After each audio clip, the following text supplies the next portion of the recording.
होता काय दोष तुझा, होता सर्व दोष माझा.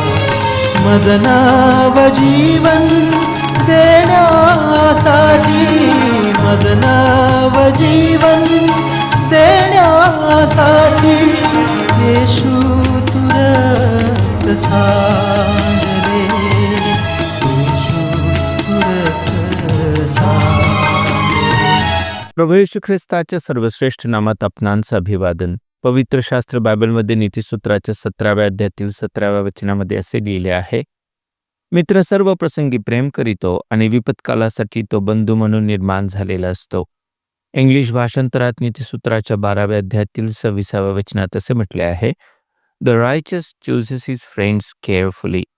म्हणजेच धार्मिक आपले मित्र काळजीपूर्वक निवडतो. बऱ्याचदा आमची प्रशंसा करणारा आम्हाला जवळचा मित्र वाटतो, परंतु तो कदाचित स्वार्थी असू शकतो व तुमचे वागणे, निर्णय किंवा पावले चुकत असतानाही तो तुम्हाला थांबवत नसेल, तर तो तुमचा मित्र नव्हे तर शत्रू असू शकतो. शलोमोन सांगतो, रुपयासाठी मूस व सोन्यासाठी भट्टी, तशी मनुष्यासाठी प्रशंसेची कसोटी होय. याचा अर्थ आहे, रुपयाची परीक्षा मुसळात व सोन्याची परीक्षा अग्नीत होते. आपण प्रशंसेने भुलून गेल्यास नुकसान होऊ शकते.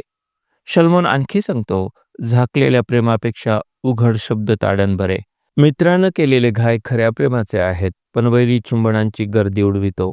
एकदा प्रभू येशू आपल्या शिष्यांना सांगत होता की त्याने यरूशलेमात जावे, वडील, मुख्य याजक व शास्त्री यांच्या हातून बहुत दुःखे सोसावी, जीवे मारले जावे व तिसऱ्या दिवशी पुन्हा उठावे याचे अगत्य आहे. तेव्हा त्याचा शिष्य पेत्र त्याला जवळ घेऊन त्याचा निषेध करून म्हणाला, प्रभुजी, आपणावर दया असो, असे आपणाला होणारच नाही. परंतु येशू वळून त्याला म्हणाला, अरे सैताना, माझ्या पुढून निघून जा, तू मला अडथळा आहेस, कारण देवाच्या गोष्टींकडे तुझे लक्ष नाही, माणसांच्या गोष्टीकडे आहे. पेत्र खरे तर काळजीनेच बोलला, परंतु प्रभू येशू त्याच्या या बोलण्याने भरून गेला नाही. तर पेत्रासारख्या जवळच्या शिष्यालाही त्याने सैतान म्हटले.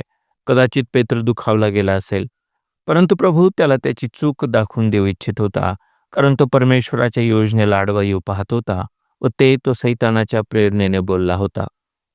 येशू खराखुरा मित्र असल्याने तो आजही आम्हाला आमच्या पाप व अपराधांची जाणीव करून देत असताना आम्हाला फक्त ते पश्चातापपूर्वक कबूल करून त्याला तारणारा व जीवनाचा प्रभू म्हणून स्वीकार करावायचा आहे. तसे केल्यास तो खऱ्या मित्राप्रमाणे आम्हालाही पापक्षमा देऊन स्वर्गीय राज्याचे वारीस करील.